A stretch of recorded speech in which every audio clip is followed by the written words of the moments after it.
que vamos a darle el ingreso a Nicolás al canal. Nico, bienvenido otra vez. ¿Cómo estás? Agustín, bien.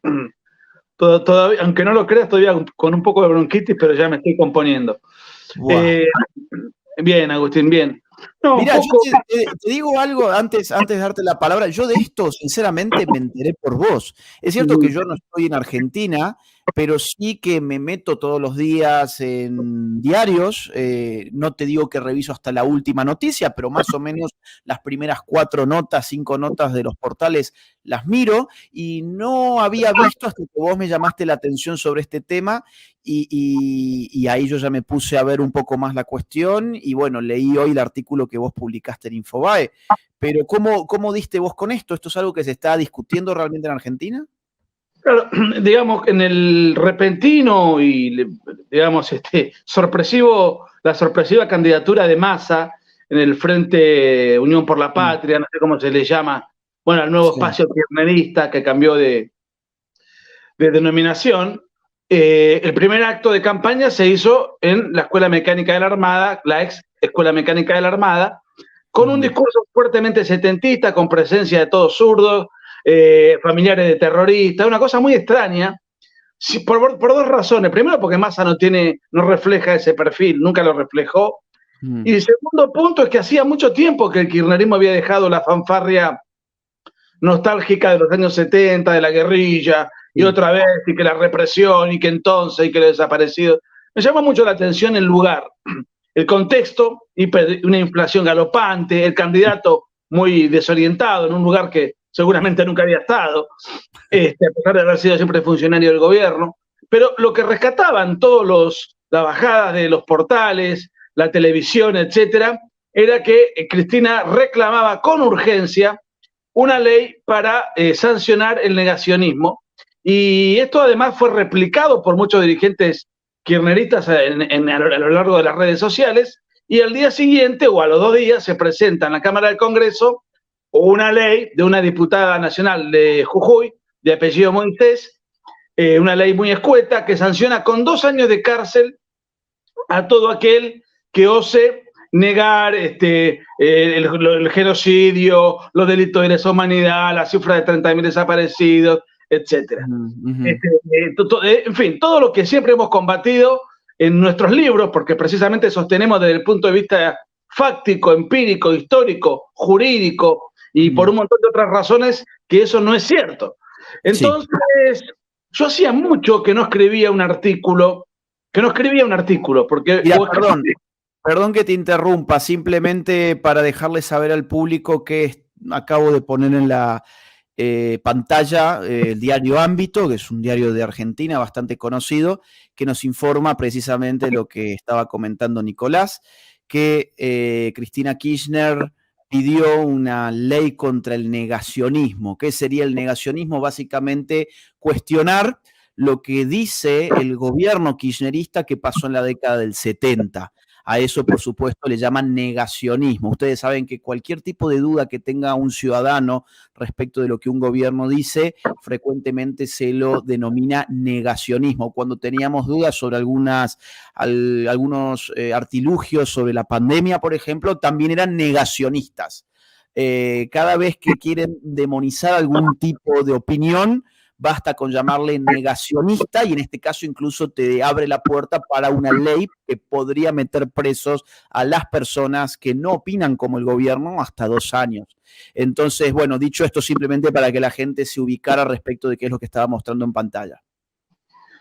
Bueno, o sea, según el enfoque nuestro, a través de nuestros respectivos trabajos, la Argentina en la década del 70 vivió una guerra entre organizaciones guerrilleras contra las Fuerzas Armadas del Orden. Esto duró 10 años, murió gente de ambos lados y afortunadamente los guerrilleros no pudieron imponerse y la Argentina, a pesar de lo pésimo que le va, no se convirtió en Cuba, no se convirtió en un país satélite de la Unión Soviética. Es muy complejo, sobre todo para explicarlo afuera, no quiero hacer historia. Lo que a mí me enfermó es que, primero debo confesarte algo, a mí me llama la atención que esta ley todavía no tenga vigencia, que durante tantos años nosotros hemos podido retrucar esto. Digo, en algún momento nos van a amordazar, porque es tan dogmático este tema, tan hegemónico, tan violento, que todo aquel que ose contrariar una coma enseguida es estigmatizado del peor de los modos. Pero, y además siendo que esta ley existe, por ejemplo, en España. O sea, vos podés estar a favor de los crímenes de la República, pero no podés, en modo alguno, reivindicar al bando nacional. Esta ley se está discutiendo en Chile porque están preocupados el gobierno de Boric, porque en todas las encuestas, en todas, sí, aparece en la opinión pública preferencia de Pinochet por sobre Allende, justo ahora que tiene 50 años. Entonces, hay una ley como para que todo esto no aflore.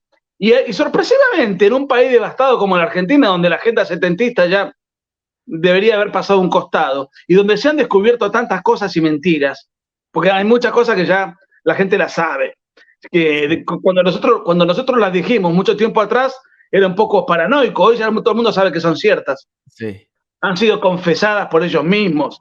Sí. Entonces, me llama mucho la atención. Y además lo ato con la famosa cultura de la cancelación, sí, que tiene, por ejemplo, nuestro amigo común Danan, sí, en el día de ayer, tuvo que ir a declarar a una fiscalía, citado por la fiscalía, porque fue denunciado por un hombre con peluca, y él dijo que para su percepción, esa persona no era una mujer, sino que era un hombre. Y bueno, sí, esto fue un crimen de odio tremendo, pero se judicializó, ya no fue una simple disputa verbal, y el denunciante tiene en su documento apellido de varón, Ramón Valdés, no sé cómo se llama. Nombre, claro. Es decir, y tuvo que ir a una fiscalía a decir algo obvio y en definitiva a manifestar su percepción. Yo creo que estamos perdiendo libertades y dentro de esa pérdida de libertades ahora nos toca también a quienes nos hemos ocupado de revisar el pasado. Y vos sabés, perdón, antes de darte la palabra, sí, yo soy un devoto de que me la has escuchado decir siempre, la opinión tiene que ser infinita y lo único que tiene que tener finitud la acción. Sí. Y lo digo para cualquier sector ideológico, incluso los que generen mayor aversión. Sí. Si mañana sale alguien pretendiendo retrucar al libro negro del comunismo, que dice que el comunismo mató 100 millones de personas, y que un libro muy documentado, que todos tenemos en la biblioteca en algún lugar, muy grueso, muy cronológicamente desarrollado, si alguien dice, esto es mentira, yo le voy a demostrar que los crímenes son 10 veces menos, bueno, que lo saque y lo discutimos. Lo mismo, inclusive lo mismo del nacionalsocialismo, no me importa. Se trata de libros, de trabajo de investigación. ¿Por qué un sujeto histórico no puede estar sujeto a trabajo de investigación? Claro, claro. De cualquier naturaleza te estoy hablando. Entonces, sí, acá hay una serie de agravantes que ya los vamos a ir comentando, porque no es solamente que uno no pueda contrariar lo que sostiene el gobierno, sino que incluso amparándonos en lo que sostienen los documentos del Estado, tampoco podríamos hacerlos porque los documentos del Estado son los que revelan que el gobierno mismo está mintiendo cuando te dice, por ejemplo, que eran 30.000 los desaparecidos, por ejemplo. Pero ya vamos a entrar en esto. Antes quiero mostrar en la pantalla la nota que salió hoy publicada en Infobae de Nicolás Márquez, la trampa del negacionismo como herramienta de persecución. Así que si alguien quiere profundizar, la puede buscar muy simplemente con ese título poniéndolo en Google y la puede leer en Infobae. Se las recomiendo para estar al tanto de, digamos, cuáles serían los puntos claves para entender esta ley del negacionismo y cómo Nicolás lo va retrucando. Además, quiero mostrar otra cosa para que veamos que esto no es una exageración, no es una interpretación que nosotros hagamos de este proyecto que se ha llevado al Congreso, sino que efectivamente la letra del proyecto es clarísima y acá la tenemos en la pantalla, ¿no? Este es el proyecto de ley. Entiendo que, a ver, lo voy a poner un poco más grande. Ok, bueno, eso es lo máximo que da, me parece. A ver, un segundo, quiero ver si lo puedo agrandar de acá. Bueno, no se puede agregar, pero se los leo, miren. Esto es del propio Twitter de la diputada que lo presentó, Carolina Moisés. Artículo 2. Será reprimido con prisión de 2 meses a 2 años el que públicamente niegue, minimice, justifique, reivindique o hiciera apología de la comisión de delitos respecto a genocidios y crímenes de lesa humanidad previstos por el Estatuto de Roma de la Corte Penal Internacional y demás tratados internacionales de derechos humanos con jerarquía constitucional a los que nuestro país adhiere. O sea, esto está pensado para que nadie pueda decir nada que se salga del discurso oficial sobre los años 70, porque la interpretación del gobierno, que es una interpretación política, en los 70 se dio un genocidio y se dieron crímenes de lesa humanidad. Por lo tanto, si uno tratara, por ejemplo, de decir una verdad histórica como que la represión ilegal fue una consecuencia de un previo accionar de organizaciones guerrilleras y terroristas, uno podría ser interpretado como que está justificando la represión ilegal y por lo tanto podrías terminar 2 años preso, hasta 2 años preso. O por ejemplo, si uno dijera, miren, lo de los 30.000 desaparecidos no está documentado en ninguna investigación. El Estado dice que hay problemas de audio por acá. Yo creo que tengo retorno de pero no sé. Bueno, nada. Dice que hay. ¿Es mi audio? ¿Es mi audio el que tiene problemas? Yo escucho bien. A ver, hola, hola. Bueno, vamos a ver porque hay varias gente que está diciendo que hay problemas de audio. Ok, vamos a ver si hay mejora. Vamos a ver si hay mejora. Entonces, como decía, si a alguien se le ocurre decir, por ejemplo, que los 30.000 desaparecidos son un invento porque no está documentado en ninguna investigación y que la investigación del Estado argentino en su primera entrega nos arrojó un número que es 8.961 y después las revisiones sucesivas que llegan incluso hasta el gobierno kirchnerista tuvieron que hacerlo descender a 6.447, si mal no recuerdo, en su última versión, pues entonces uno estaría también de alguna forma contrariando el relato oficial, no la historia, sino el relato oficial, y eso le podría valer hasta 2 años de cárcel. Uh-huh. Yo ahí pregunto en la nota un poco irónicamente, en todo este periodo que fueron 10 años, gran responsabilidad la tuvieron, por empezar, el sector agresor, que fueron las organizaciones guerrilleras y terroristas. Luego, el Estado argentino, bajo el gobierno peronista, que primero creó los grupos paramilitares irregulares de la AAA que cometieron cerca de medio millar de crímenes. Después aparece el peronismo también ordenándole a las Fuerzas Armadas entrar en operaciones de combate y ahí la cantidad de desaparecidos crece un 700%, concretamente 908, hasta que viene el nuevo gobierno, que fue el gobierno militar. Y ahí la cifra asciende, porque se prolonga la guerra, a 6.447. O sea, vamos por partes. Los peronistas, ¿pueden cantar la marcha peronista? Digo, porque esos son los creadores de la AAA, son los que generaron y diseñaron el plan para hacer desaparecer a los guerrilleros. Ellos pueden exhibirse orgullosos de su manera de pensar, pueden afiliarse, o eso no es lesa humanidad, o no es parte de la historia sangrienta que vivió la Argentina. Cuando eso fue juzgado, y yo tengo muchas críticas a ese juicio, no voy a entrar en eso, pero cuando en el año 85, en el juicio, ahora conocido por la película de Darín, masivamente reflotado ese juicio, se dice que no hubo genocidio, se dice que no hubo lesa humanidad y se dice que Argentina vivió una guerra. Entonces hay que meter presos a los jueces del juicio.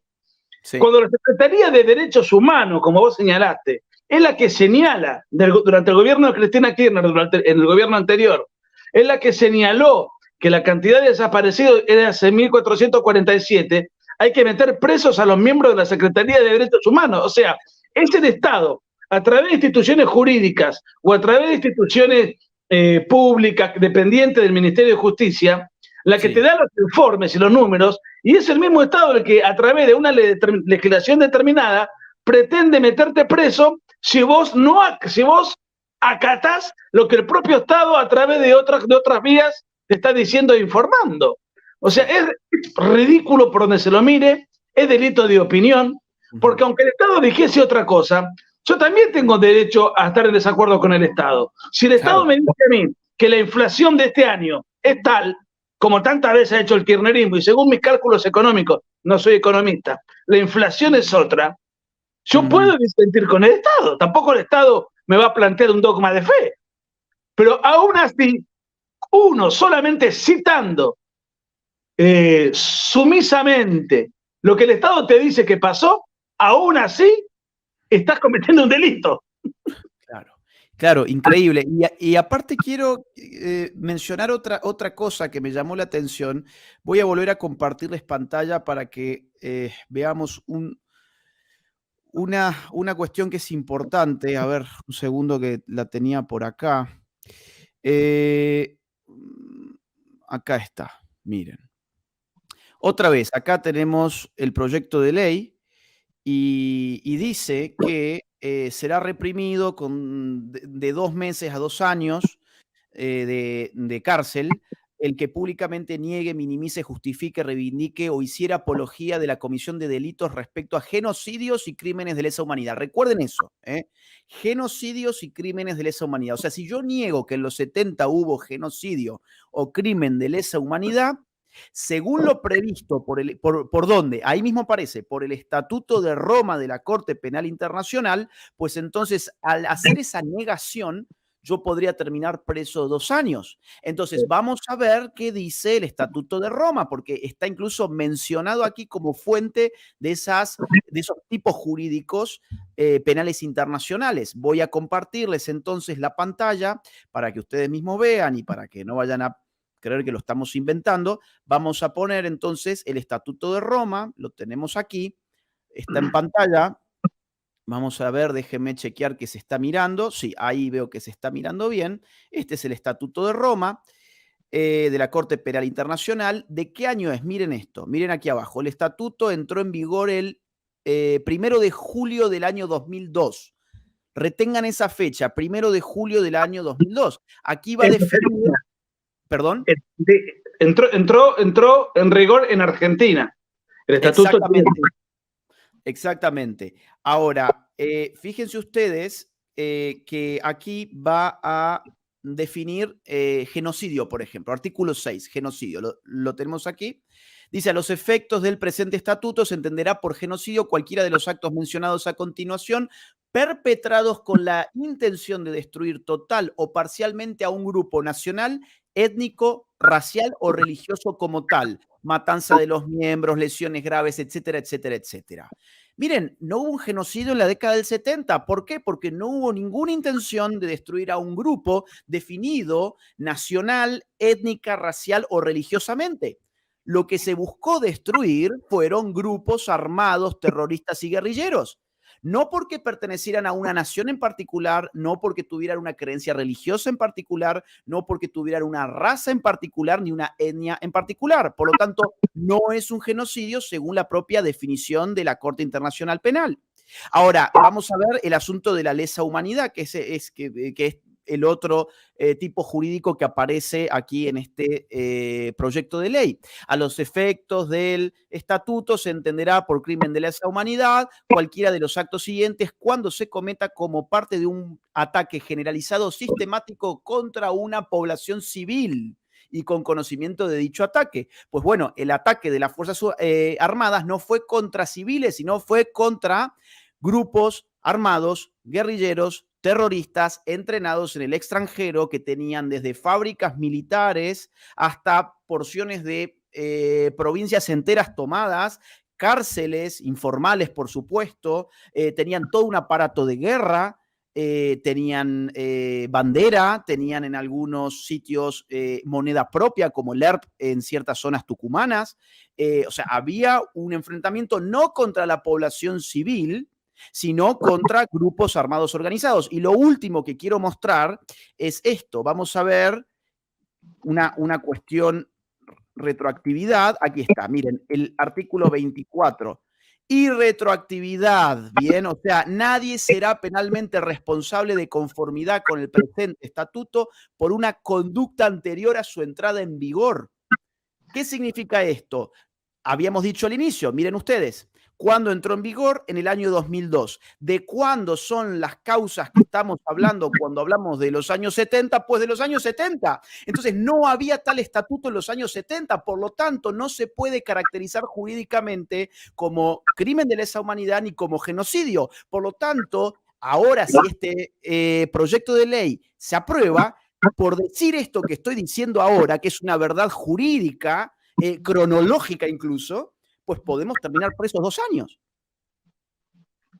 Además, vos fíjate, bueno, en el artículo que está en Infobae, yo cito pasajes que son conocidos, habituales, es muy habitual el que yo los cite, que son aquellos en los cuales la sentencia que, por orden de Alfonsín, por eso digo que es una sentencia muy rara, pero bueno, dice, confirma, que Argentina vivió una guerra interna, una guerra revolucionaria, una guerra,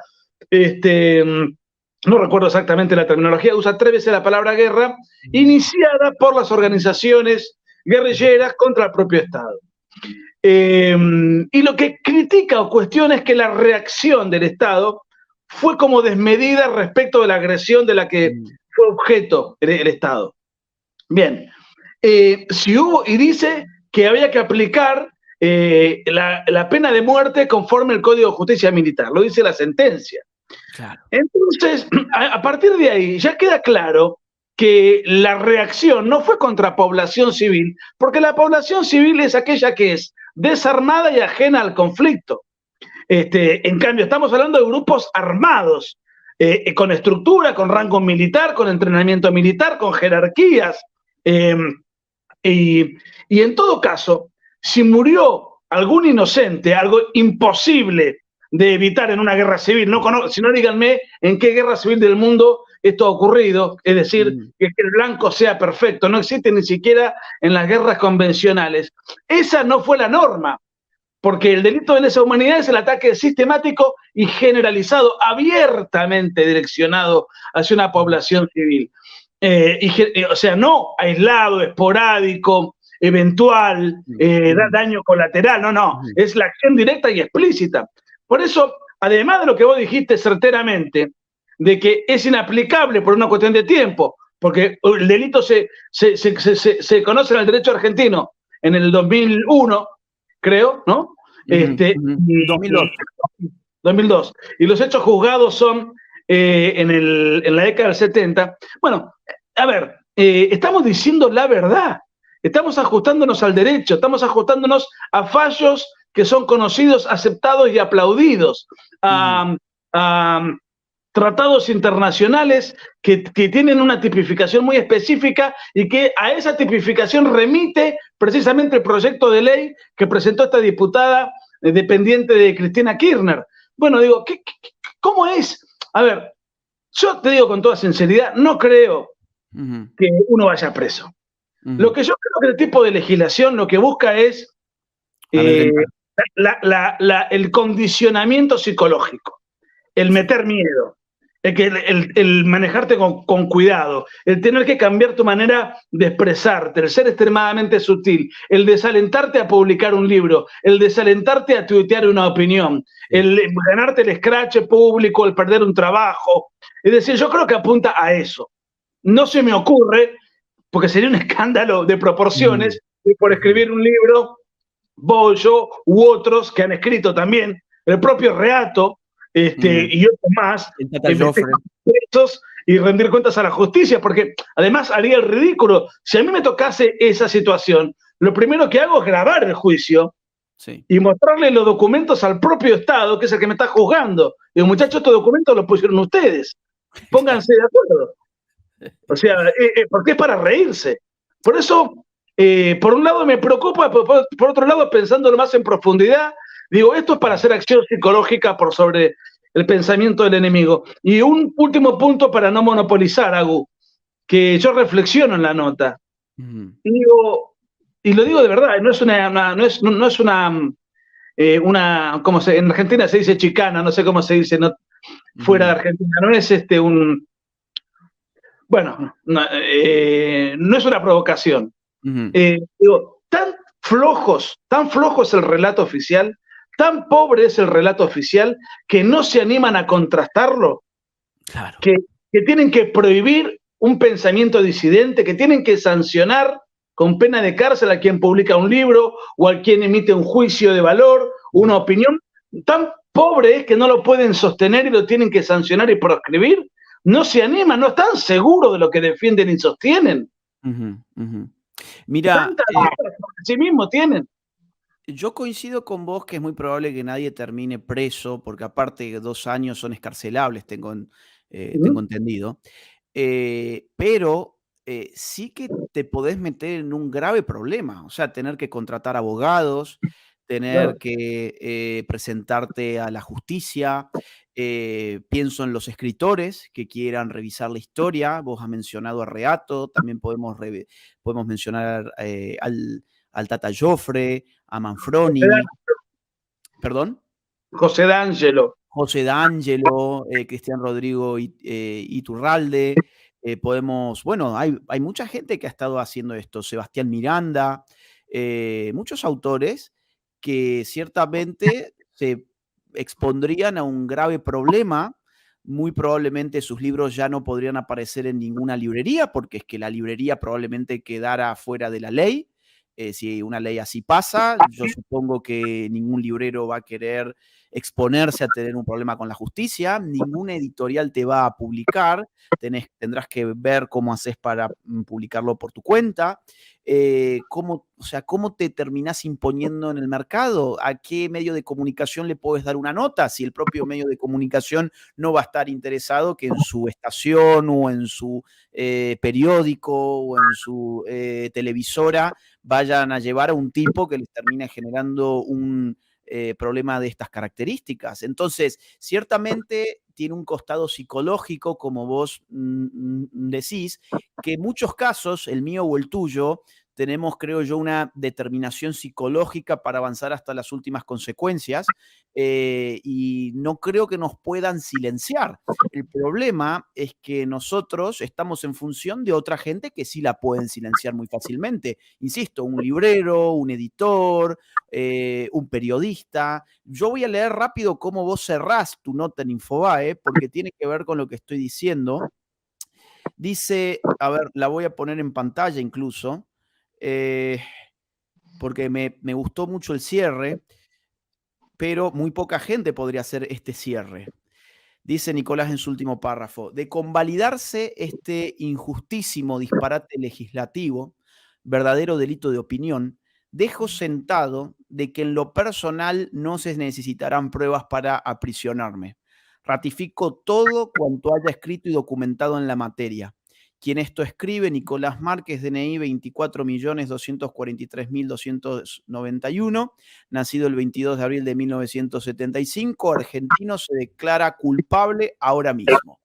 Claro, ¿esto qué muestra? Que quizás esa presión psicológica, en tu caso, en mi caso, en el caso seguramente de amigos como D'Angelo, no van a hacer mella lo que hacemos, pero necesitamos de un soporte de recursos humanos, de entidades mediáticas, empresariales, distributivas, con la cual no vamos a poder contar, porque nadie va a querer meterse en semejante problema.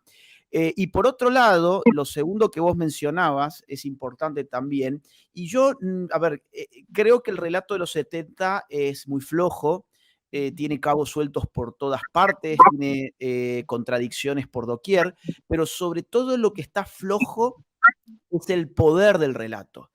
Es el mismo relato que operó desde el 2003 hasta la fecha y desde antes también, pero nosotros cuando empezamos a escribir esto, bueno, vos en el 2003-2004, yo en el 2010-2011, nos enfrentábamos con una maquinaria a la que no se la podía cuestionar. Hicimos tanta fuerza contra esa maquinaria que desarmamos sus engranajes, no solamente nosotros dos, sino mucha otra gente también, y esa máquina quedó ridiculizada. Hoy ya nadie se cree el cuento de los 30.000 desaparecidos. Hoy la gente duda muchísimo sobre lo que se le dice sobre los años 70, y eso es una victoria que el gobierno sufre como derrota propia, y yo creo que una ley de estas características no es porque el relato esté flojo o esté fuerte, creo que siempre ha sido flojo, históricamente hablando, lógicamente hablando también. El problema que está flojo es el poder del relato, porque la gente ya no se lo cree más, y entonces cuando el poder está flojo, vos necesitas empezar a usar la fuerza. Cuando el poder está fuerte, la fuerza no te hace falta. Entonces es un lindo síntoma, es un síntoma de que esta gente está perdiendo poder cultural. Lo mismo que pasa en Chile, tal como nos decías, ¿no? Hola. Sí, te escucho. Hola, hola. ¿Me escuchás? Yo te escucho bien. Tuve un llamado, para que entro enseguida, okay. entro enseguida. Sí, Lo sí, corté. sí. Ok. Bueno, nada, tenemos 3.245 personas conectadas. Gracias por poner like, gracias por comentar, gracias a todas las personas que están donando al canal. Muchísimas gracias por eso. 1984 a full, dice Oscar. Claro, 1984. De hecho, en 1984 nadie podía conocer la verdad de la historia porque el gobierno totalitario del 1984 te cambiaba el pasado como quería, bajo la idea general de que quien controla el hoy controla el ayer, quien controla el ayer controla el mañana. Ahí está Nico otra vez. Sí, con 48 años viste lo que es mamá. Es increíble la cantidad de veces que me llama por día. No, te quería comentar lo siguiente, sí. Acabo de volver a llamar, espero que no se me corte el audio. Sí, dos cosas. Ya hay un antecedente de hace 4 años, una cosa así, que fue cuando en la provincia de Buenos Aires también se sancionó una ley de similares características, pero que solamente afectaban al personal, a los funcionarios públicos. Pero lo que a mí me preocupaba es que esa ley tuvo un solo voto en contra. Sí. De Guillermo Castelo, que es a quien conozco y que se lo valoro. Un solo voto en contra. El resto, todos votaron a favor. ¿Cómo van a votar ahora? ¿Cómo van a votar los radicales, los de Juntos por el Cambio? ¿Cómo va a votar el macrismo, el larretismo, el burrismo? Porque yo no espero nada del kirchnerismo, es decir, la censura, la represión, la mentira, el engaño, la prepotencia, el ardid, la hegemonía, la ausencia de debate, de disenso. Espero eso. Son unas bestias que se llevan todo por delante, gángsters. De los otros, que no me simpatizan, bueno, espero algo más, no mucho más, algo más. Sin embargo, acá, perdón por la vulgaridad, se cagan en las patas. Sí, que es una expresión argentina para decir están muertos de miedo, ¿no? Están muertos de miedo. Sí, yo tengo la misma impresión que Nicolás, es decir, plantarse fuerte contra una ley que defiende un relato único sobre la década del 70, hay muy pocas personas que lo pueden hacer, que tienen el coraje necesario, la valentía, la convicción, el respeto por la libertad que hace falta tener para oponerse a una ley como esta. Estaba diciendo Nico que yo supongo que una ley así va a pasar, porque tenés, obviamente todo el kirchnerismo va a dar visto bueno. Ahora, toda la izquierda también va a apoyar esa ley. Y dentro de Juntos por el Cambio y los radicales es muy probable que también apoyen la ley. Y más de uno de los del PRO, dentro de Juntos por el Cambio, van a apoyar la ley. Y gente de la coalición cívica, ARI, también van a apoyar la ley.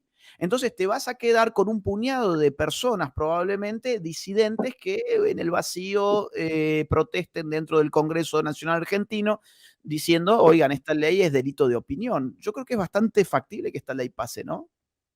Bueno, mirá, yo también, a pesar de, inclusive teniendo en cuenta que no es una ley que la gente esté pendiente, por ahí es una ley que a los que estamos interesados específicamente nos llamó la atención, me parece tremendamente peligrosa. Te voy a decir algo que habla bien de un personaje que a mí no lo conozco, alguna vez nos hemos peleado por Twitter, pero están las antípodas nuestras, que es Ernesto Tenenbaum. Ernesto Sí. Tenenbaum, un periodista muy famoso, muy de izquierda, muy ideologizado, tan ideologizado que lo ideologizaron de nacimiento, que se llama Ernesto por el Che Guevara. Sí. Dijo, yo ahí vi la ley, porque él la tuiteó, y dijo, estoy en desacuerdo. Puedo conceptualmente entender de qué se trata, pero estoy en desacuerdo. Y algunos le decían, pero ¿cómo? ¿Y vos no te parece? Mirá, le decía, si mañana cambia la tendencia ideológica y dicen, los que estamos a favor del aborto, estamos reivindicando un genocidio, yo no puedo reivindicarme a favor del aborto, Claro. decía Tenenbaum. Entonces agarré y le puse un mensaje muy, muy cordial felicitándolo, porque la ley es funcional a la manera de pensar de él. Sin embargo, Sí. el tipo reivindica la posibilidad de que vos puedas disentir plenamente. Ahora, esa altura no la tienen los diputados ni los senadores.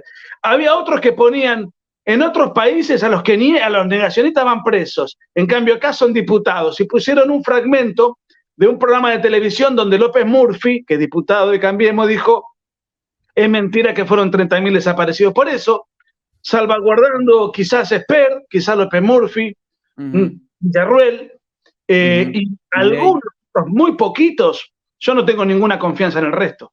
O sea que me parece una ley muy pasable.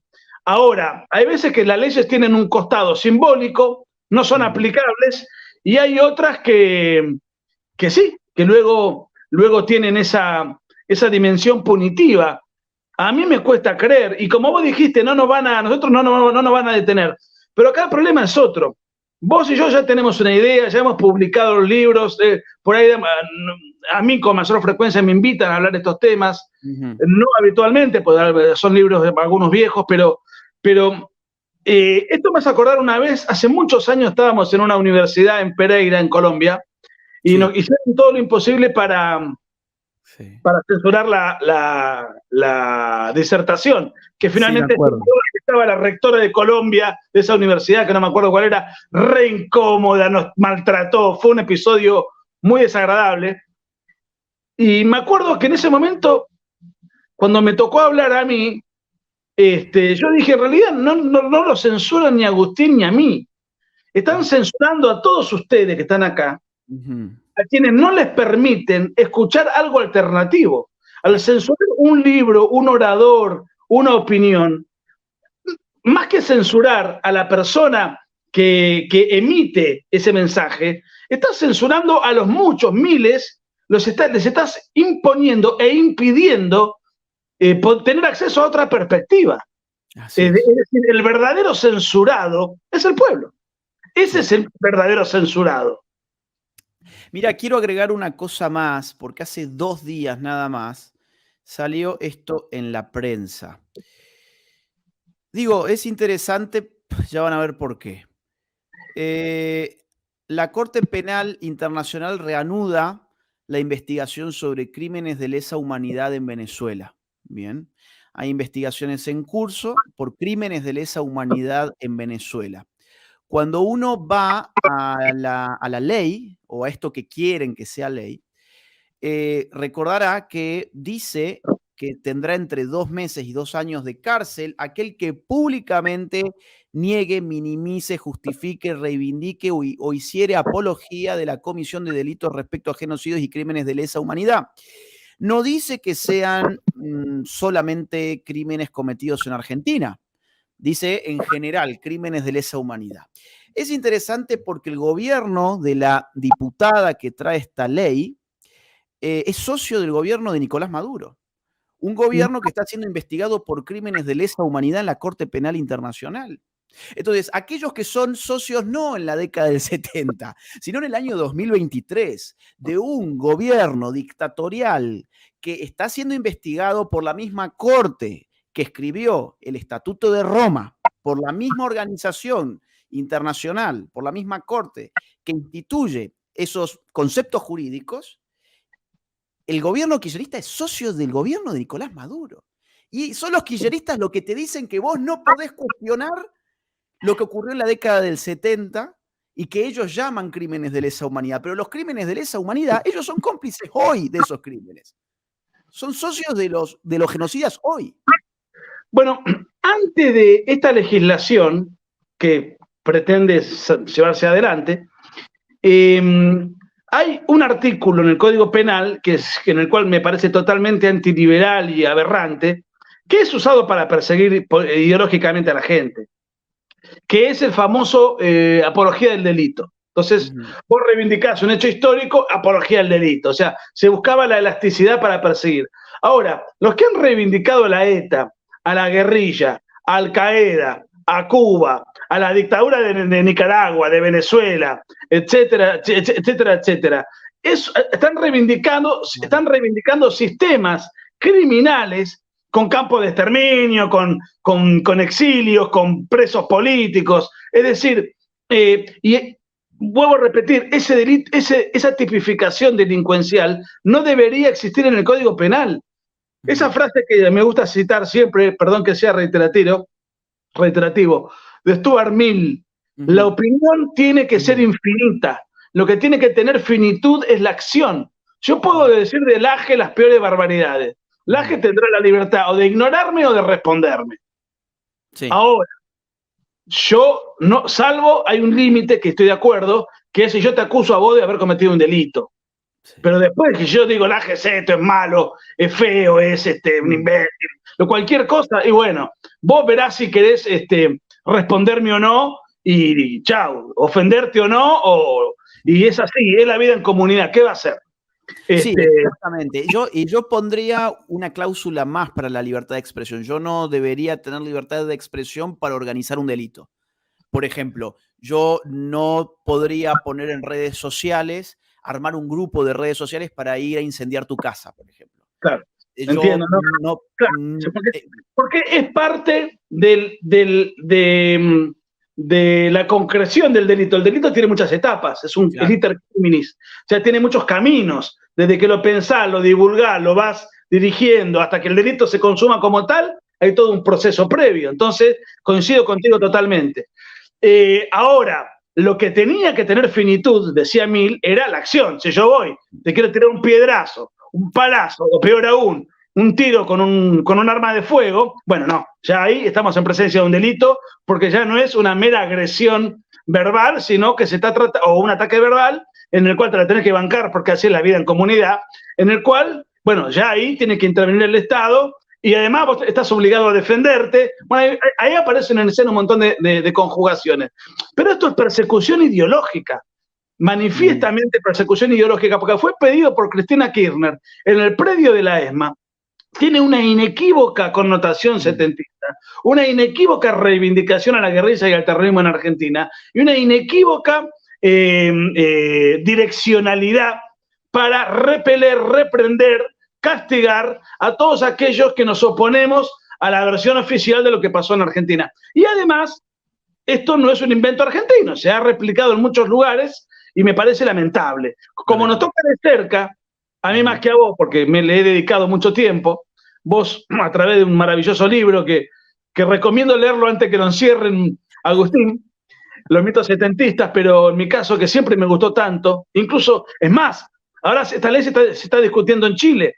Vos sabés que estoy preparando un trabajo para Chile. Sí, mi duda es, ¿lo podré presentar o no? ¿Llego a tiempo o no? De verdad, ¿eh? Sí. O sea, me lo planteo, digo, ¿qué estoy escribiendo? Si cuando salga esto no voy a poder ni siquiera bajar del avión. Mirá, siempre tuvimos la cancha inclinada en contra, ¿no? Siempre fue todo difícil. Siempre hemos estado con conferencias que hasta último segundo no sabes si te la cancelan o no.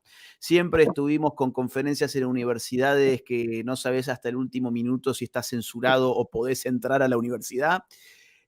Siempre estuvimos peleando con las librerías para tratar de que ingrese el libro, y cuando ingresa el libro de que efectivamente se exponga.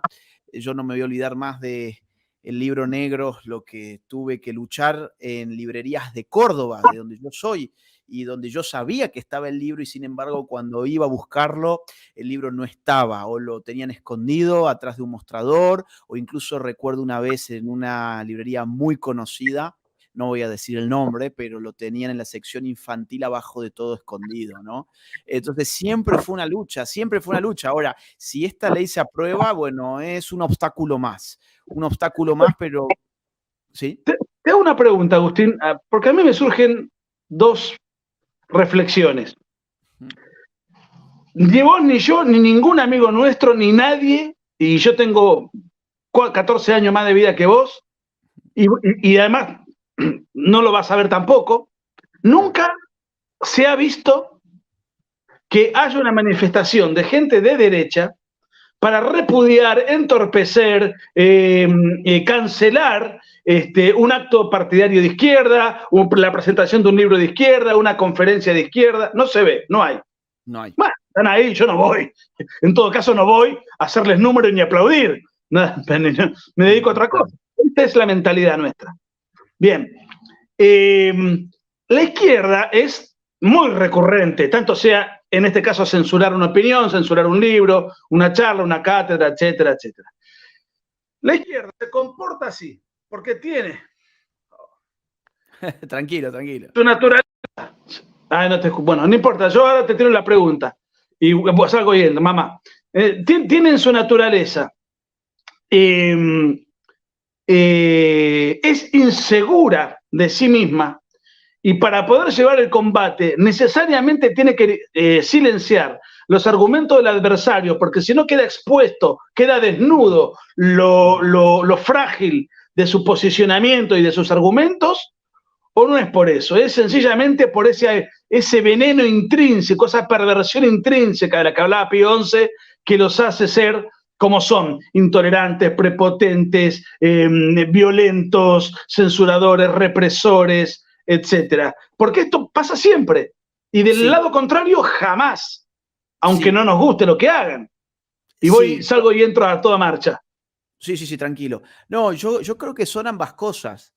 Creo que se dan al mismo tiempo ambos factores. Es cierto lo que Nicolás decía recién, no podemos encontrar una manifestación de gente de la nuestra, de derecha, que vaya a tratar de boicotear una presentación de un libro, no encontramos gente de la nuestra que esté organizando quemas públicas de libros. Sí podemos encontrar a nuestros enemigos haciendo eso. Por ejemplo, hace relativamente poco en la Feria del Libro de Guadalajara quemaron libros de un stand cristiano porque no les gustaba lo que esos libros decían sobre el asunto de la ideología de género.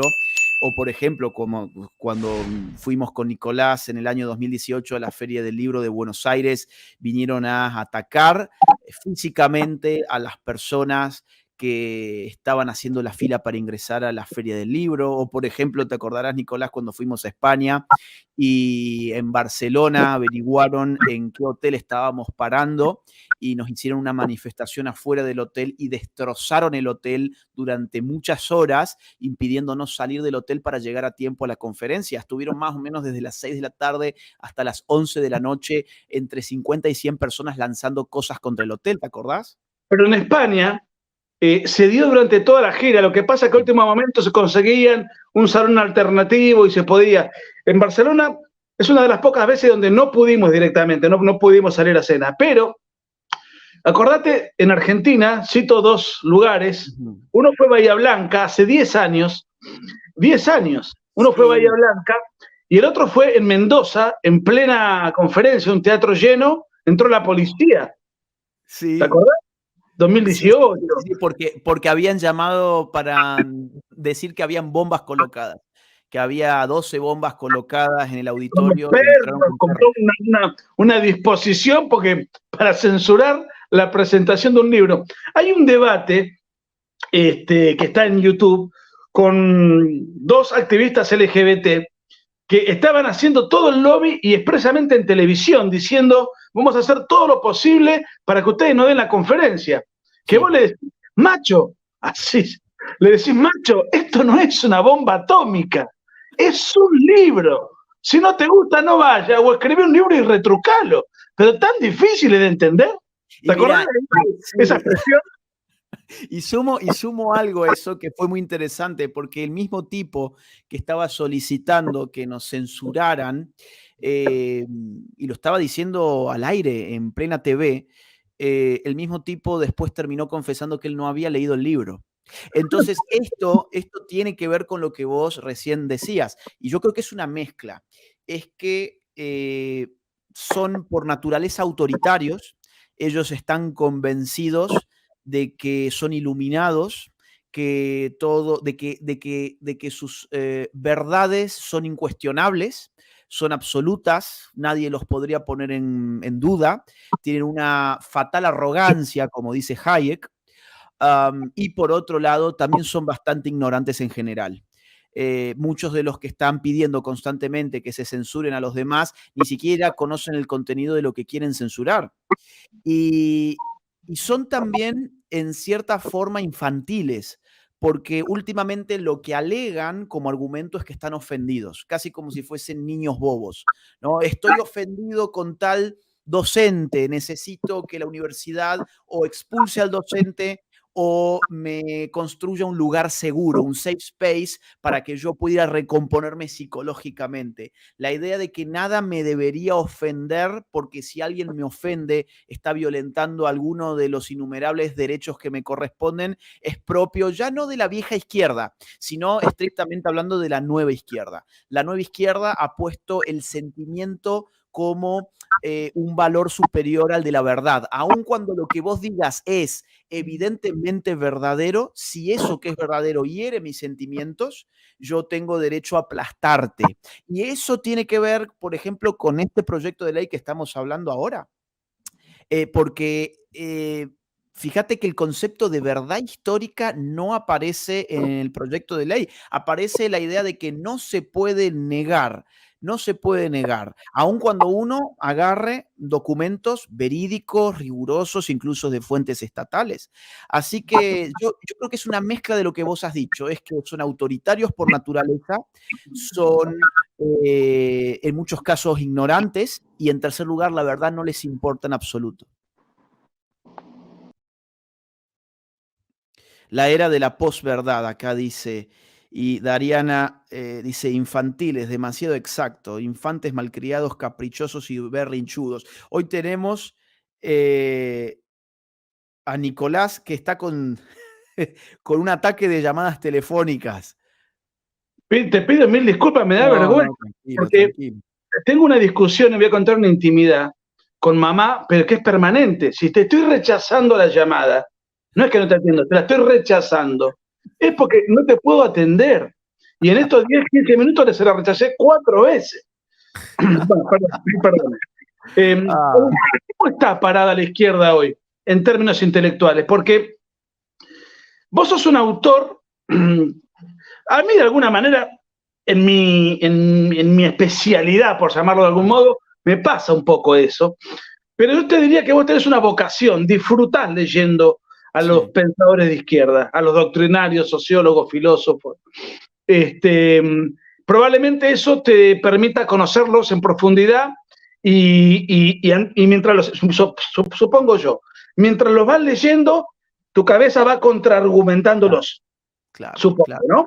Eso te hace mucho más fuerte y se nota cuando te entrevistan en televisión o en un debate o te quieren buscar, digamos, el lado vulnerable y estás muy, muy robusto no te pueden doblegar. Pero más allá de la élite, de los que están en los centros de estudio, de esos pensadores que el grueso de la gente no conoce. Los políticos de izquierda, los periodistas de izquierda, los comunicadores, digamos, del establishment. ¿Cómo los ves? ¿Los ves mejor que antes? ¿Los ves peores? ¿Los ves porque hay un mito instalado, y quiero saber si es un mito o no, según tu opinión, de que los hombres de izquierda son mucho más cultos, mucho más profundos, más leídos, más agudos, y los de derecha son como más rústicos, más simples, ven todo hasta acá, son como más primitivos. Hay algo de verdad, hay algo de buena prensa que esos se hicieron a sí mismos. Mirá, yo creo que es un asunto más cuantitativo que cualitativo. Hay una tendencia bastante esperable por una serie de características que después podemos conversar en todo caso, que hace que las personas de izquierda se sientan más inclinadas a estudiar conocimiento inútil para el mercado.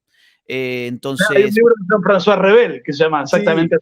exactamente. Entonces, por ejemplo, carreras como filosofía, sociología, antropología, bellas artes, ¿no? Todo este tipo de carreras que tus padres burgueses, en principio, estarían poco cómodos con que el hijo se inscriba en una de estas carreras, estarían poco cómodos. ¿Por qué? Porque no conocen muy bien en qué digamos, cuál es la salida laboral de esas carreras. Y ciertamente, a ver, yo estudié ciencia política y la verdad es que al día de hoy no tengo demasiado claro cuál es la salida laboral de un cientista político, y yo creo que la propia Facultad de Ciencia Política tampoco la tiene muy claro, más allá de... Te hago una pregunta así medio rara, ¿no? Tuvieses un hijo que quiere Sí, estudiar ciencias políticas, sí. ¿qué te dirías? ¿Meterle para No, adelante? ¿O sí. le dirías, no, pará, estudiar alguna carrera que te pueda, que te garantices ganar un dinero, un sustento como para elaborar un proyecto más, un proyecto económico más seguro, más confiable? No, yo le apoyaría, porque además creo que necesitamos esa gente cuanto antes. Necesitamos gente que sepa de política, gente que sepa de filosofía, gente que sepa de historia, porque insisto, yo no creo que sea un problema cualitativo, no creo que la personalidad de izquierdas tenga características genéticas distintas a la de la derecha y que le permita eso ser más inteligente o más culto o más profundo. Creo sencillamente que lo que diferencia a la persona de izquierda con la de derechas es que la de izquierda está dispuesta a entrar en carreras que en principio no tienen buena salida laboral. Y esas carreras, curiosamente, son las carreras que tienen profundidad cultural. Entonces, ¿cómo no van a dominar ellos la discusión histórica, por ejemplo? Si cuántos son nuestros historiadores, los contás con los dedos de las manos, o cómo no van a dominar ellos las discusiones filosóficas, si las discusiones filosóficas están en manos de ellos porque ellos son los que entran a estudiar filosofía, y así sucesivamente con todas las carreras, salvo con una, que fíjate que es interesante, porque es Economía. economía. Economía, ¿por qué? Porque es la que mejor salida laboral en principio tendría. No es lo mismo que tu hijo te diga, quiero estudiar economía. Te lo imaginás asesorando empresas, por ejemplo, a que te diga, quiero estudiar antropología. Te lo imaginás yendo a una tribu indígena a tomar notas, ¿viste? Entonces, decís, justamente la carrera que, vamos a decir así, mayor salida laboral en el imaginario público, por lo menos, tiene, es la que más combate se le da a las ideas de izquierdas. Ahora bien, cuando la izquierda suelta su discurso economicista y abraza un discurso culturalista, ahí ya perdiste por partida doble, porque es que no tenés soldados en el frente de batalla. Más que soldados, peor, no tenés generales, no tenés comandantes, y eso se paga muy caro. Entonces, mira, pero yo creo que nosotros estamos generando un gran cambio en eso. No sé si a vos te pasa, supongo que sí. Cada vez tenemos más jóvenes que leen nuestros libros y que cuando se acercan a que se los firmemos nos cuentan, he empezado a estudiar ciencia política, he empezado a estudiar historia, he empezado a estudiar filosofía, lo que sea, ¿no? Eso es para mí novedoso. Por lo menos cuando yo arranqué con esto, no conocía a nadie de los nuestros que estudiara esas cosas. No, y ¿sabés lo que me pasa, Agustín?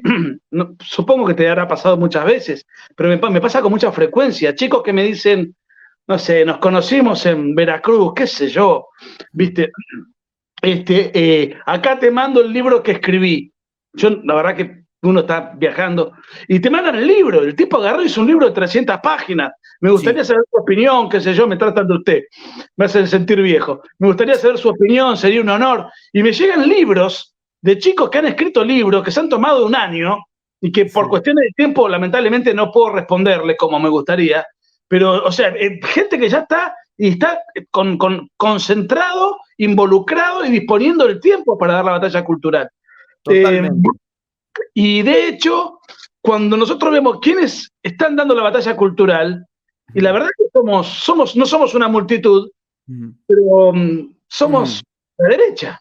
No, y se han generado grandes cosas. Esto es muy importante y podemos cerrar con esta idea general para dar esperanza. Es decir, hemos tocado hoy un tema que es lamentable, que es un proyecto de ley que te amenaza con 2 años de cárcel precisamente por dar la batalla cultural, en este caso en materia histórica, que justamente es la especialidad de Nico. Yo creo que la mayor parte de tus libros, Nikos, ¿no? Son abordajes históricos, revisionistas.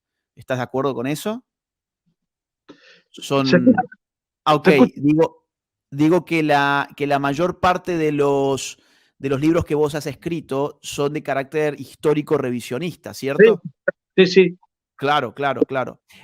Entonces digo, bueno, ya que hablábamos sobre un tema negativo, como puede ser el de una ley que es probable que salga y que pondría en peligro los que estamos dando la batalla cultural, no haciendo simplemente un retweet o mandando un link, sino que estamos dando la batalla cultural escribiendo libros, difundiendo, investigando, ¿no? Sí.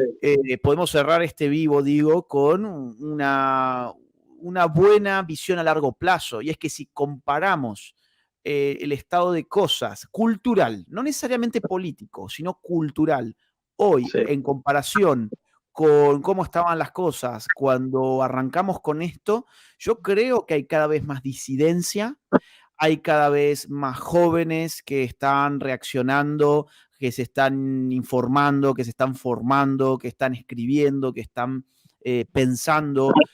Yo la verdad me siento contento, no satisfecho al 100%, porque eso sería absurdo, pero sí bastante contento con los resultados de los esfuerzos que hemos estado haciendo desde hace ya muchos años y que son como semillas, ¿no? Yo lo veo como si nosotros estuviésemos lanzando semillas constantemente con muchísimo esfuerzo, porque realmente nos cuesta hacerlo mucho. Y bueno, esas semillas en alguna circunstancia, en algún lugar, en algún momento, empiezan a germinar y empiezan a dar frutos. Yo estoy viendo algunos de esos frutos culturalmente hablando y creo que los vamos a seguir viendo. Te cuento rápido, en 20 segundos, estuve recientemente en Estados Unidos en un congreso del Partido Republicano.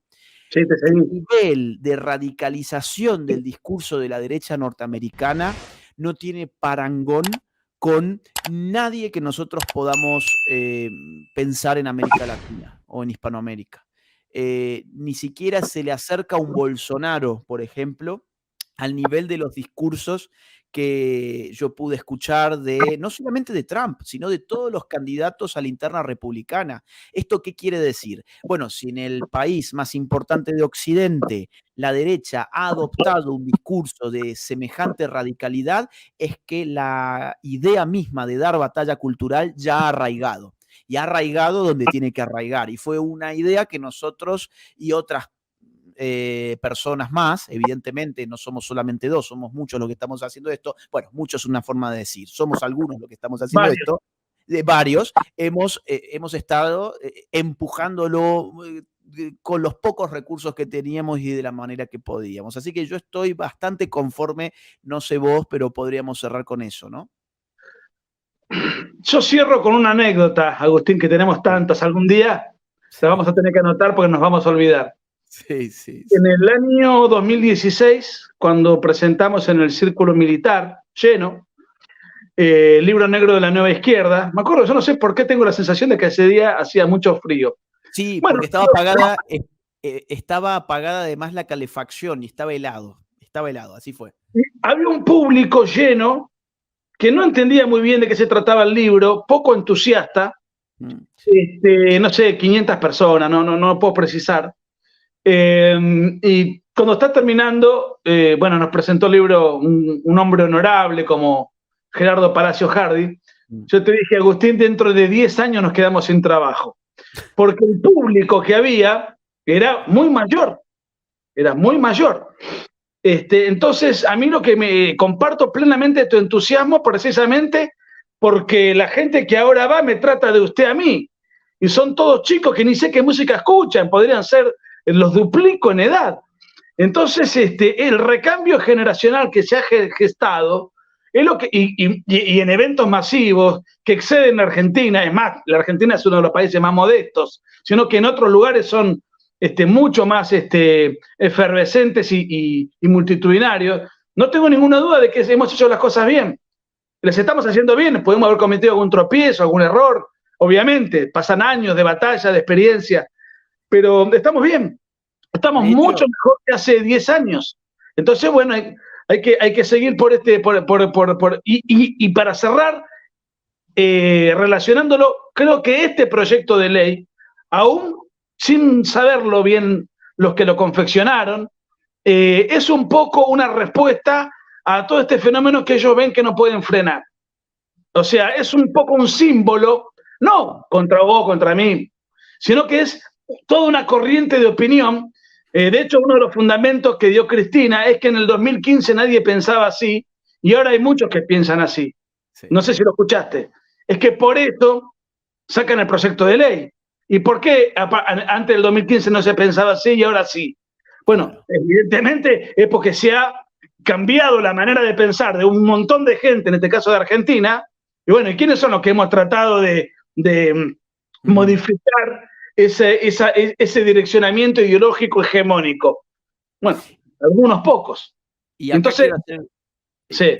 Y acá quiero hacer dar un dato que enaltece lo que vos has hecho, porque uno de los primeros libros contra el relato setentista del kirchnerismo fue La otra parte de la verdad, que fue tu primer libro, que salió en el año 2004. El kirchnerismo accede al poder en el año 2003.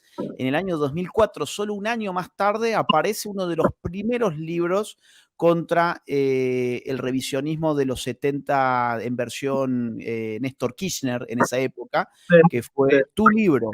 Y además el de otro gran amigo nuestro, Diego García Montaño, Responsabilidad Compartida, que es del año 2003. O sea, vos has estado entre los primeros que se ha lanzado esa guerra ya desde el año 2004 y supongo que tu libro lo debes haber escrito en el 2003. Y yo te dije un poco antes, porque todavía estaba en la facultad, tenía poco tiempo, no existía, internet era una cosa muy primitiva, bueno, pero el libro ya estaba escrito en el 2003 y de hecho se publica en abril del 2004, o sea, después del verano salió el libro. Y el año que viene se cumplen 20 años. ¿Cómo pasa el tiempo? 20 años, 2 claro, décadas. Y ese año se cumplen 20 años, 2024. O sea que nosotros somos amigos desde hace 2 décadas, pues yo te conocí ese año. Somos hermanos. Wow. O sea, más en este caso, más de la mitad de mi vida. Más de la mitad de mi vida que ya tengo el honor de ser tu amigo. ¿Qué iba a pensar uno que te ibas a convertir en el monstruo que sos?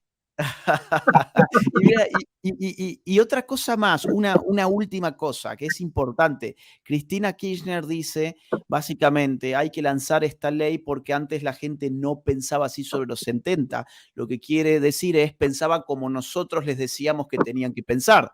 O sea, esto significa que no solamente vos, yo y muchos otros, o no muchos, varios amigos más, algunos amigos más, hemos generado un cambio que nos ha tomado mucho tiempo, sin lugar a dudas. Nos ha tomado, bueno, insisto, en tu caso, 2 décadas. En el mío un poco más de una. Sino que además, ¿contra quién hemos logrado ese cambio? Lo hemos logrado contra el gobierno más largo de la historia argentina. O sea, nuestro enemigo fue el gobierno. Eso tiene que quedar clarísimo. Nuestro enemigo fue el gobierno que financió organismos delincuenciales de derechos humanos, organismos corruptos como Madres de Plaza de Mayo, un gobierno que se metió a elaborar currículas escolares para adoctrinar a los niños con una versión mentirosa sobre la década del 70, un gobierno que contrató intelectuales para que diseñaran y replicaran un discurso oficial sobre los años 70, por ejemplo, Carta Abierta, te acordarás. O sea, nos enfrentábamos contra organizaciones estatales o paraestatales y sin embargo, con mucha paciencia y con mucho esfuerzo y con muy pocos recursos, terminamos generando un cambio cultural. Así que a eso es lo que yo me refería con que hay que estar satisfecho. Hay que estar no al 100% satisfecho, porque si no ya uno se duerme en los laureles, sí, pero sí hay que reconocer las cosas que hemos podido lograr, ¿no? Y sin recursos, y hay algo que me parece que vos no lo sufriste tanto, lo has sufrido después con otras temáticas, pero la persecución del Estado yo la viví. O sea, el tener los teléfonos totalmente pinchados, que te lleguen al teléfono mensajes de voz con conversaciones privadas tuyas, que te lleguen un sinfín de amenazas donde te dicen, te estamos observando y apreciando. Yo siempre cuento una anécdota, me estoy dando una ducha, escuchando una canción, salgo de la ducha, me llega un mensaje de voz al celular de la época y el mensaje de voz era la canción. O sea, sabemos qué estás haciendo, sabemos qué estás escuchando, sabemos, o sea, está bien, no me pegaron un tiro, no me quiero sobrevictimizar, pero esas cosas uno se siente vulnerable, ¿viste? O sea, uno contra la mafia kirchnerista, que en ese momento usaba el aparato de inteligencia para esto. Hoy tendrá otros enemigos más complicados, pero son cosas que si no seguís adelante, decís, bueno, yo hasta acá llego, ¿viste? No quiero más problemas. Más de uno puede tirar la toalla porque, o por un sinfín de motivos, se siente vulnerable o se siente sensibilizado. Y eso pasó durante varios años, cuando ellos tenían el poder absoluto, ¿no? Estoy hablando cuando lo único que les quedaba era matar algún mosquito, alguna cucaracha, porque controlaban todo, ¿no? Bueno, de hecho hay una anécdota, hay muchas anécdotas, pero una que me acuerdo ahora es cuando estábamos escribiendo un libro contra el kirchnerismo y con Nicolás nos pasábamos el material que íbamos avanzando, porque fue un libro escrito en conjunto. Y siempre había alguien que ya estaba mirando el material que nosotros nos enviábamos, porque nos aparecía el visto, ¿te acordás? En Messenger nos aparecía el visto sin que efectivamente el otro lo haya mirado. Entonces, exactamente, el Messenger Facebook, yo le mandaba un adelanto del libro que estábamos escribiendo, Cuando el relato es una farsa, año 2013, y ya me aparecía a mí el visto, entonces yo ya daba por hecho de que Nicolás lo había visto y ya lo estaba mirando. Entonces, después cuando hablábamos por el celular, yo le decía, bueno, ¿estás mirando entonces lo que te mandé por Facebook? No, ¿qué me mandaste por Facebook? Pero ¿cómo? Si acá me aparece que tengo el visto puesto. Bueno, ahí empezamos a darnos cuenta que en verdad estaban interceptadas también las redes sociales. Bueno, nada, hay muchos ejemplos como ese. Me acuerdo una vez también que nos grabaron una conferencia con los mitos setentistas, que vos me acompañaste a hacer una gira por distintos países. La mamá de Nico otra vez, ponen acá, sí. Hubo una conferencia que la grabaron y a la madrugada me llamaron para reproducirla por el teléfono, ¿no? Entonces a las 4 de la mañana me suena el teléfono, a las 4 de la mañana, esto fue en el año 2011, me suena el teléfono cuando llevamos los mitos setentistas a Buenos Aires. Dimos la conferencia, 4 de la mañana, me llaman, número bloqueado, atiendo, hola, hola, hola, y empiezo a escuchar mi propia voz de la conferencia que había estado dando junto con Nicolás esa misma tarde, esa misma noche. Entonces sí, ese tipo de cosas, es cierto, a mí me lo han hecho menos porque yo los mitos lo publiqué en el 2011 y Nicolás venía desde el 2004 con la otra parte de la verdad, sufriendo distintos tipos de embates, ¿no? Gente que ingresaba dentro de su celular, de sus redes sociales. O sea, fue una época mala. Y aún así, vuelvo a lo anterior, tuvimos éxitos hasta tal punto que hoy no les queda más remedio que tratar de poner presos a aquellos que disientan con el discurso oficial sobre los 70. Bueno, Agu, no sé si queda bien, creo que más o menos el tema. Una hora y cuarto está bien para poderle dar chance a la gente que no se ha conectado en vivo para que después lo vea. Bueno, me imagino que es muy tarde allá en España, así que no sé si vas a disfrutar el sábado. Yo, por mi parte, estoy enfermo de ira porque mamá me llamó 5 veces, le rechacé 5 veces, trato de controlar la furia, después le voy a reprochar. No, y hay tranquilo. otra cosa más, bueno, otra vez. Tranquilo. Ahora me viendo, cuando presentamos el libro, cuando el relato es una farsa, que nos lo presentó Malatón, mira vos, La Vuelta de la Vida, López Murphy y Vicente Mazot, a mí, y creo que a vos también, nos llegó la locución de los 5 completas, 2 horas, al celular. O sea, sí. Ya desde el primer momento que nos indican que estamos acá, estamos escuchando, estamos observando, estamos grabando y te lo estamos mandando. Sí. Guarda lo que van a hacer, guarda cómo se van a mover, guarda lo que van a decir. Sí, sí, sí, sí, exactamente. Nos ha pasado muchas cosas de ese estilo. Pero bueno, vamos a ir dándole cierre. Una vez en Querétaro también ingresaron unos funcionarios públicos de CONAPRED, un organismo público para controlar y penalizar los discursos de odio, y nos avisaron que la conferencia que estábamos por dar en Querétaro, no sé si vos te acordás, nuestra charla podía constituir un delito en el Estado mexicano, y vinieron estos de la CONAPRED a amedrentarnos antes de que nosotros diéramos la conferencia. O sea, no solamente nos pasó en Argentina, sino en muchos otros lugares también. Pero bueno, vamos a darle cierre. Acá dicen que tu mamá tiene pinchado el móvil. No, Y no. que no, que tranqui, que no le, acá que le mandan un beso, que le mandan un beso grande a tu mamá. A ver, lo vamos a poner un beso enorme a la mamá de Nicolás, que no le digas nada, que no la regañes, que no la regañes. Bueno, nada, lo vamos a dejar acá. Tema que no la atiendo. ¿Cómo? Se ofende. Te llamé 5 veces y no me atendí, te rechacé 5 veces la llamada. Y se me queda, no sé, por la configuración del teléfono se me queda sin audio. Y viste, ya nadie te llama por teléfono, te mandan un mensaje, después vos hablás, qué sé yo, bueno. Sí, sí, sí. Pobre. Pero bueno, nada, lo vamos a cerrar acá. Tuvimos 4.000 personas en vivo, espectacular. Tu madre es mucho más liberal, mucho más defendida. La mía es como una gallinita, ¿viste? Me tiene que tener ahí controlado. Vamos, bueno, un fuerte abrazo para tu mamá. No la regañes, no la regañes. Fernanda también. Gracias. Y un saludo para todos los que estuvieron del otro lado. Gracias por todos los superchats, gracias por la participación, gracias por los likes, por los comentarios, por compartir el video. Simplemente queríamos avisarles sobre esta situación porque la vemos bastante grave. Sobre todo por los efectos que puede tener sobre la libertad de expresión, no solo jurídicos, sino también psicológicos, como les decíamos recién. Y de nuestra parte, yo cierro con lo que Nicolás dice en Infobae. Vamos a seguir hasta el final. Es decir, vamos a ratificar la verdad histórica, le gusta a quien le guste, le molesta a quien le moleste, y hasta el final vamos a seguir diciendo las cosas como son. Gracias por apoyarnos, un fuerte abrazo y nos encontraremos en otra oportunidad. Hasta la próxima. Buen fin de Agu, saludos para todos, gracias. Igualmente, hasta luego. Si te gustan mis videos, si te gustan mis libros, si te gustan mis conferencias, yo ahora voy a estar abocado en este canal de YouTube a dar una serie de videos todas las semanas durante todo el tiempo. Ello requiere de tiempo, de preparación, además de todas las actividades intelectuales que uno lleva adelante.